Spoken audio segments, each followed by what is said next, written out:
Okay, so I wanted to do a video about well-being, something I've done before, but I'm going to pose a question that I've posed before as well. But what I'm going to do, I want to go for an activity that I use sometimes, and it's about rating yourself. It's about reflecting. So what I want people to do is, we're going to look at 3 elements. I'm all about holistic development, holistic care to yourself and others. So we're going to look at the mind, the body, and the soul, and we're going to look at alignment for that. And I'm going to talk you through some processes on how you can assess yourself and get the real, true answer. And also I'm going to talk you through, I'm going to give some examples of how I did this for myself. And hopefully that will give you an idea of how you can do this for yourself. So when we look at mind, let me just quickly, I know people are going to know, but when we look at mind, we're looking at how you process, your mindset state. At this point, I'm not going to do the whole growth and fixed mindset, because I think that we can be different in different areas. And I think that sometimes having a fixed mindset can help you. And then I also think that having a growth mindset can help you. So I think it's about balance and everything. So we're looking at the mind, and then we're looking at the body. We're looking about how you are, how healthy you are, your body image, how you feel about yourself. And then we're looking at the soul. Now, for me, the soul, it's taken me a good while to kind of sum this up. But sometimes when you hear soul, it's used in a spiritual or religion context. So I've taken that out. The reason being is because we all have a soul. The soul I classify as our inner being, our inner feelings, our true desires, away from our behaviors, away from our, our actions and reactions. Because I always say they're a manifestation of how we feel or the circumstances we're going through. They're a manifestation of the behaviors we've learned, or our coping mechanisms, how we cope, so how we deal with stuff. So away from all of that, how we truly feel and what the things we truly desire. So in this exercise, you might not be able to do this now. It'd be good, reflect. I think in this time, the best thing you can do for yourself is be better for yourself, so you can be better for others, whether that is in the context of a parenting relationship, you've got your children, for family or relationship, whether even if you're single, you should want to be better. So when the relationship you're asking for does come to your life, you can know how to manage it. Because trust me, that's the worst thing, when you get something that delivers what you really want, but you're not in the place to mentally be able to hold that together. So I'm going to give you an example. I'm going to go back to 2017.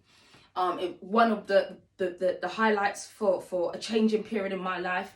I left a job I loved. I left a job that I was happy in some aspects, but a lot of aspects was really frustrated. And I was hitting a lot of goals, but there was a lot more goals that I wasn't hitting. So we're going to look at that aspect. If you're doing it as a reflection and you want to go back to a point in your life, I would say only do that if you're on a self journey. And if you haven't and you've never heard of what that is, let's have a conversation. But if you haven't and you've never done this before, start with where you are now. Now, I always say to people, questions are very important. Never take the first answer that comes to your mind. The reason being is because your brain is designed to give you the reaction or the question, or let's say the answer that you really want to hear. So it's about digging deeper. It's about taking those layers away. So 2017, if I looked at my mind, originally I would have just scored it quite high. I would have said 7. The reason being is because I went on the notion of, I work with young people, so I consider myself to be a role model. I'm quite positive, or let's say at the time I was saying I was quite positive. I looked at other people, what they were doing, and I weren't doing that. So therefore, as you do, I'm not as bad as them. In essence, I had to start looking at things in its entirety. And what I mean in that is I had to then look at, okay, what are the things I really wanted to do in terms of my mind, in terms of when you look at mind, it's processing, how you deal with stuff, how you retain information, how you learn. Yeah. And at that time, I know I had a lot of limiting beliefs. Now, I went to this 2-day coaching academy. I've been there twice, but I had originally gone in 2014, and they work you through what coaching looks like. So you either go because you potentially are looking for a coach, or you go because you're looking to develop as a coach. And it's a snapshot into the courses that they provide, essentially. And I remember looking at my limiting beliefs, which I still have in my little booklet.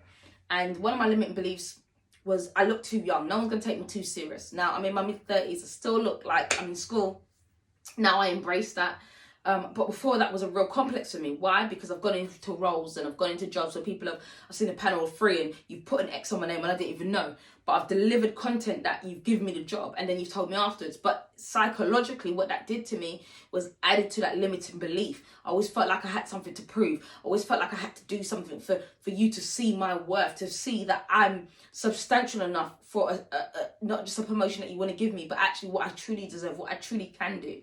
So it was something I struggled with a lot. So when I looked at it in its entirety, looked at my limited beliefs, and one of the other things is I didn't feel at the time, I didn't really feel that I had certain qualifications that I felt brought strength to my role. Yeah, I didn't feel like I was like, well, school didn't go that great for me. College was okay, but then it closed down when I was doing my A-levels, so I didn't get the full A-level. Then I got a level 3 in health and social care, and then that was pretty much it. I stopped studying because, you know, when you got to pay for education and you're living to pay for rent and stuff, it gets, you know, what you opt for? You don't opt for qualifications.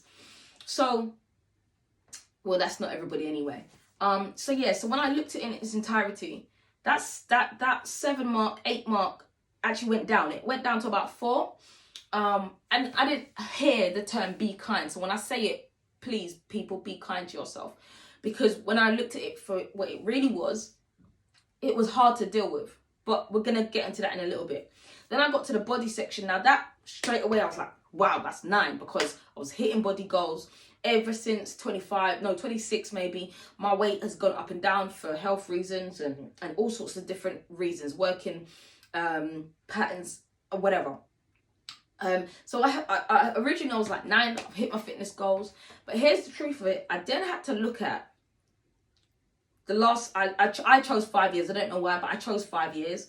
And then I said, well, actually, it's been up and down. And actually, I haven't been always happy about it. Actually, it's been inconsistent. And there was elements in that where I've been inconsistent. So then that 9 went down. That 9 went down to a 5. Because it's easy to take a snapshot and see it as that's what you judge on. Because we like to do it, especially if we're hitting our goals. We're taking that snapshot. So mind was 4, body was 5, and then soul.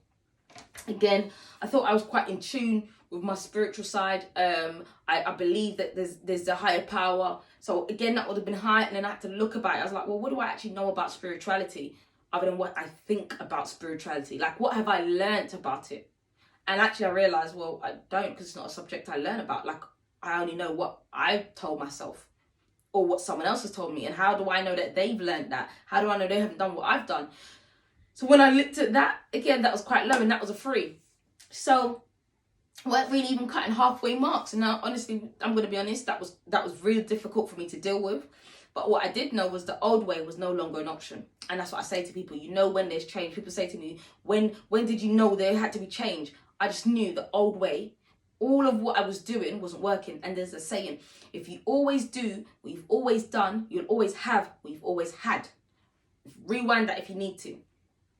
So there was me set out on this journey. Now I'm not one to dictate on what support looks like, but what I say is development is about support. Development is not about you doing it yourself. Development is not saying I. It's not.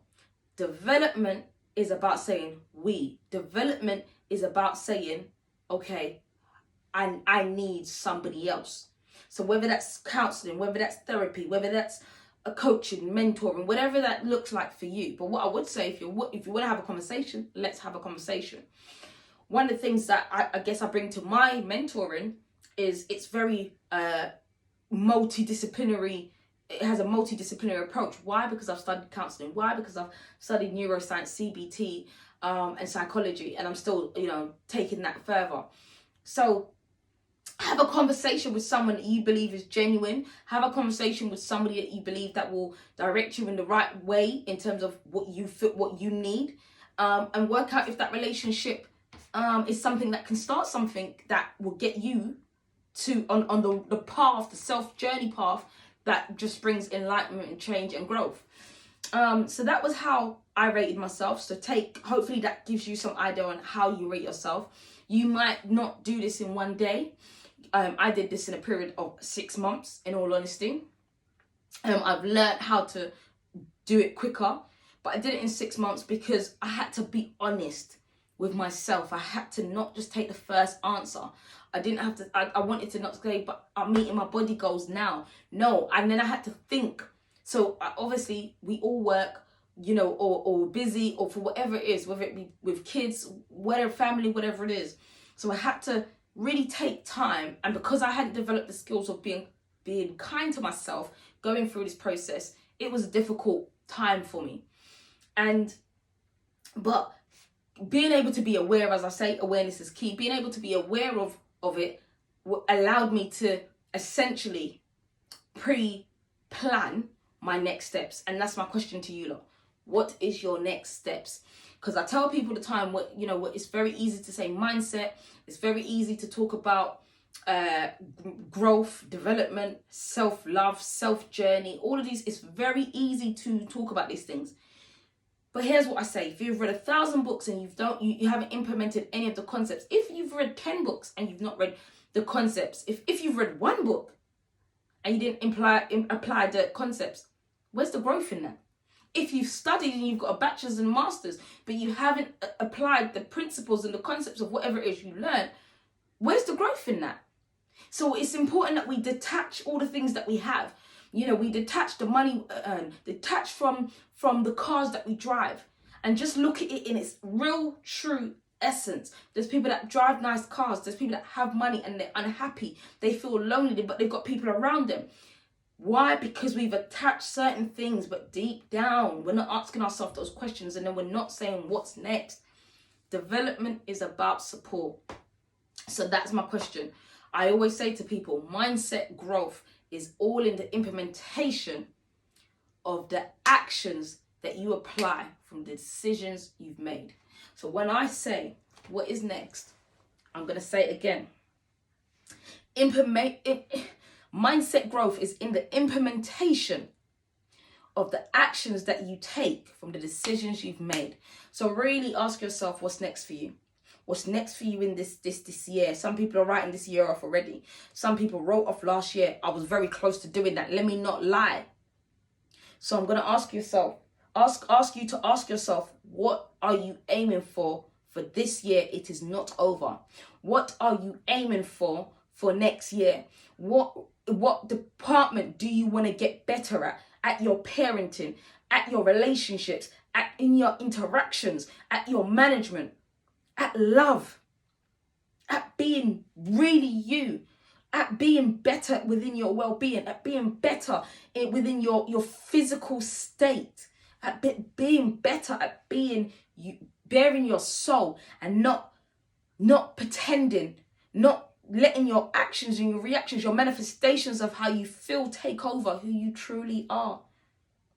What is next? I'm going to leave you with that. Just a quick little exercise that sometimes I do within the context I work.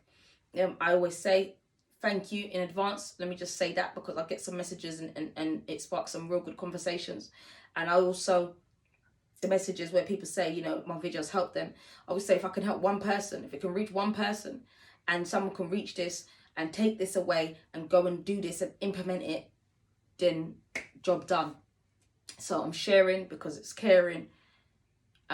These are things that we say, but generally what we're sharing. Because if I'm sharing negative energy, keep your care, because I don't need it. So it's important that we understand that when we're saying these words, we understand what we're saying, because words are power and words have meaning. All right, guys, listen, take care. It's been real good. And I'm going to leave you with a question that I asked in the beginning. How well is your well-being? Rate yourself. Don't be afraid to go there and be kind.